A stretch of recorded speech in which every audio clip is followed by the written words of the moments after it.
Hello my dear friends, welcome back to my YouTube channel. Today we are going to analyze editorial of Indian Express newspaper. I will try to explain the whole editorial in simple way और आप लोग भी please be focused and concentrated. So without further ado, let's get started. The title is In the Hot Seat. Subtitle says Reports of Paris Pact threshold being temporarily breached should lead to greater focus on adopting to climate change. Threshold एक new vocab है which means starting point of an incident. Hindi में दहलीज या फिर किसी घटना को शुरू से शुरू करना. और breached means उल्लंघन.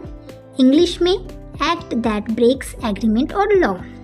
So the whole line means report of Paris Pact यानी कि पेरिस की समझौता threshold being temporarily यानी कि सीमा का अस्थायी रूप से ब्रिज्ड मीन्स उल्लंघन होने की रिपोर्टों से जलवायु change lead to greater focus यानी कि अधिक ध्यान केंद्रित करना चाहिए जलवायु परिवर्तन के अनुकूलन पर. Then last month the world meteorological organisation warned that temperatures in at least one of the next 4 years would be higher than the pre-industrial era average by 1.5 degree Celsius. Guys world meteorological organisation ये एक organisation होती है जो climate से अर्थ के temperature से deal करते हैं. So the line means last month यानी कि पिछले महीने वर्ल्ड मेट्रोलॉजिकल ऑर्गेनाइजेशन ने वार्न यानी चेतावनी दी थी कि टेम्परेचर आने वाले अगले 4 सालों में हायर यानी कि सबसे ज़्यादा होगा pre industrial era average by 1.5 degree Celsius यानी कि इंडस्ट्रियल औद्योगिकरण के जो फेज थे एरा था उसके पहले वाले फेज से 1.5 डिग्री सेल्सियस ज़्यादा होगा. देन है now the EU's earth observation arm Copernicus has reported that this threshold was breached in the first week of June. It means कि ईयू अर्थ ऑब्जर्वेशन कोपरनिकस ने ये बताया है, ये रिपोर्ट दिया है कि इस थ्रेशोल्ड का जून के पहले सप्ताह में ही उल्लंघन हो गया. Then there have been earlier instances when this limit set by the Paris pact was exceeded. It means कि इसके पहले भी ऐसे इंस्टेंसेस हुए थे यानी कि ऐसी कुछ घटनाएं हुई थी जहां पर ये लिमिट बढ़ाई गई थी. But this is the first time that global mean temperatures have exceeded the 1.5 degree Celsius figure during a summer month. लेकिन ये पहली बार हुआ कि जब global mean temperature 1.5 degree Celsius से समर के ही मंथ में बढ़ गया. Then this does not yet mean a point of no return from a climate change perspective. It means इसका मतलब यह नहीं है कि जलवायु परिवर्तन के नजरिए से वापसी संभव नहीं है. Perspective means नजरिया. The Paris Agreement refers to global mean temperatures over 20 or 30 year period. Means कि पेरिस का जो समझौता है वो 20-30 साल का ग्लोबल मीन टेम्परेचर से डील करता है. However, हालांकि as the threshold set by the landmark pact is crossed more frequently, the cumulative effect of this increases is likely to be serious. It means जैसे जैसे ऐतिहासिक संधि द्वारा लैंडमार्क पैक्ट यानी ऐतिहासिक संधि द्वारा सीमा को फ्रिक्वेंटली यानी कि बार बार क्यूमुलेटिव यानी कि इंक्रीजिंग स्टेडीली इन अमाउंट और degree.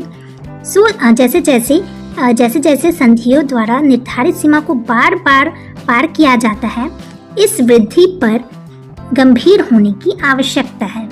Then scientists agree that a long-term breach of 1.5 degree threshold could aggravate climate impacts including heat waves, floods and droughts. Several such extreme weather events have had telling effects in recent years. It means scientist agree करते हैं कि long term यानी कि दीर्घकालिक उल्लंघन 1.5 degree Celsius का ये climatic impact यानी कि जलवायु प्रभाव को बढ़ा सकता है जैसे कि गर्म लहरों में, फ्लड्स यानी कि बाढ़ में, ड्रफ्ट्स यानी कि सूखों में और कुछ ऐसे सेवरल एक्सट्रीम वेदर इवेंट्स तो देखे भी गए हैं रिसेंट ईयर्स में. Living with such weather vagaries would require paradigm shifts in areas as varied as agriculture, urban planning and disaster warning and mitigation system. यहाँ पर एक न्यू वोकैब आई थी. वैगरीज मीन्स इरेगुलरिटी और अनियमितता एंड पैराडिगम्स यानी कि उदाहरण. So the whole line means ऐसे मौसम की वैगरीज यानी कि अनिश्चितताओं के साथ रहने के लिए एग्रीकल्चर यानी कि कृषि, अर्बन प्लानिंग यानी कि शहरीकरण और ऐसे डिजास्टर्स को कम करने के लिए एक आदर्श बदलाव की आवश्यकता है। According to a UN report released at the end of last year, most countries have climate adaptation plans in place and instruments are getting better at prioritizing disadvantaged groups. It means कि एक UN report के मुताबिक जो कि साल के अंतिम में जाहिर हुआ था, ज़्यादातर देश कंट्रीज क्लाइमेट अडॉप्शन करते हैं प्लेस में और इंस्ट्रूमेंट्स आर गेटिंग बेटर और इंस्ट्रूमेंट्स को और ज़्यादा बेटर कर रहे हैं प्रायोरिटी वाइज उसके एडवांटेज्ड और डिसएडवांटेज्ड ग्रुप्स में। However as the last IPCC report is released in March, underlined finances for adapting to climate change have been particularly low. It means वैसे IPCC रिपोर्ट जो कि मार्च में रिलीज हुआ था उनके हिसाब से फाइनेंस यानी कि पैसे क्लाइमेट चेंज को अडॉप्ट करने के लिए वो कम है। The UNEP estimates that $340 billion will be needed every year for climate adaptation, but less than 30 billion gets allocated for the purpose. It means कि UNEP ने ऐसा अनुमान लगाया है, एस्टिमेट यानी अनुमान लगाया है कि 340 बिलियन पैसों की ज़रूरत होगी क्लाइमेट अडॉप्टेशन के लिए, बट 30 बिलियन से भी कम एलोकेट यानी कि निर्धारित किया जाता है इस उद्देश्य के लिए। Moreover, as an OECD assessment shows, 70% of public climate finance is provided through loans where the fund expects a financial return. OECD assessment show करते हैं कि 70% पब्लिक क्लाइमेट फाइनेंस लोन्स के थ्रू प्रोवाइड किए जाते हैं जहां पर फंडर ऐसा एक्सपेक्ट करता है कि उससे भी फाइनेंशियल रिटर्न मिले। Interventions such as disaster warning system or building flood defenses do not generate revenue. Intervention यानी कि हस्तक्षेप करना। तो कुछ डिजास्टर वार्निंग सिस्टम और फ्लड यानी कि बाढ़ के बचाव के लिए जो सिस्टम बनाई जाती है उसमें कुछ भी रेवेन्यू जनरेट नहीं होता है। The current financing structure therefore does not address the challenges of large majority of climate vulnerable countries amongst the most resource strapped. So the whole line means कि जो करंट फाइनेंसिंग स्ट्रक्चर है इसीलिए जो majority of climate change है उसको address नहीं कर पाती।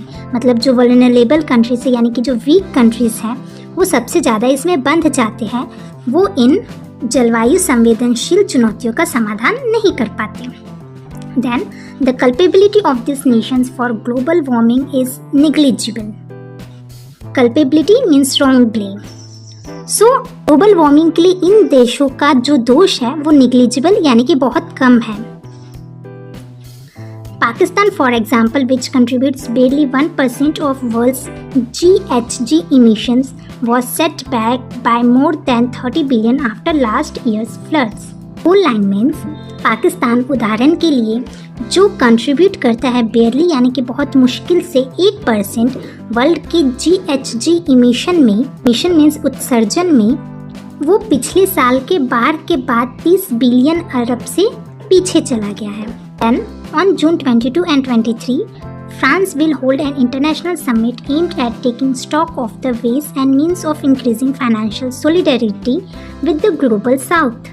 यहाँ एक न्यू वोकैब है, solidarity means United behind a common goal, यानी कि एक वर्ग का दूसरे वर्ग को समर्थन उद्देश्यों की समानता के आधार पर। So the whole line means France 22 और 23 जून को एक इंटरनेशनल समिट बुलाएंगे जिसका उद्देश्य होगा वित्तीय एकजुटता, इंक्रीजिंग फाइनेंशियल सॉलिडरिटी, वित्तीय एकजुटता को बढ़ाने के तरीकों और साधनों के लिए ग्लोबल साउथ के साथ।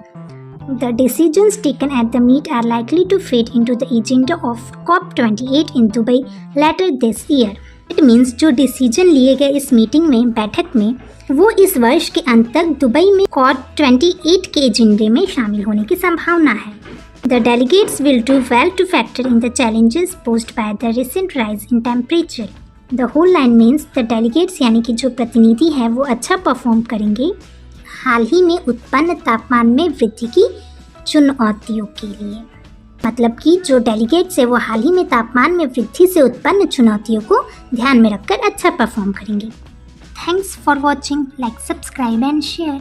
Stay blessed, stay tuned, and don't forget to share your experience.